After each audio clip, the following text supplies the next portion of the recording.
Hello everyone, welcome to a new mini vlog. আজ Sunday আর আমি আজকে তোমাদের সাথে একটা অন্যরকম ভিডিও শেয়ার করতে চলেছি। আজ যেহেতু সানডে, আমার কলেজ অফ, তাই আমি আর মা মিলে ভাবলাম পিঠে বানাবো।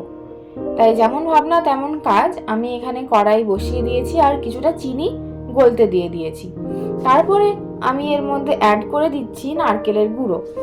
এই নারকেলের গুঁড়োটা অ্যাড করার পর এটাকে ভালো করে মিক্স করে নিতে হবে। তোমরা কে কে বুঝতে পারছো যে আমি কি পিঠে বানাচ্ছি, তাহলে সেটা অবশ্যই আমাকে কমেন্টে জানাও। এখানে নারকেলের গুঁড়োটা অ্যাড করে দেওয়ার পর আমি এটাকে ভালো করে মিক্স করে নিচ্ছি। এরপর আমি এখানে কিছুটা গুড়ও অ্যাড করেছি।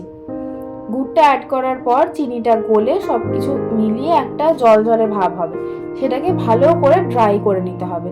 ড্রাই করার পর একটা আঠালো ব্যাপার হবে, সেটাকে এভাবে গোল গোল গোল গোল করে নিতে হবে, যেটা মা এখন করে নিচ্ছে। তারপরে এখানে ময়দাটা ভালো করে গুলিয়ে নিচ্ছে, কারণ আমরা আজকে বানাবো গোকুল পিঠে।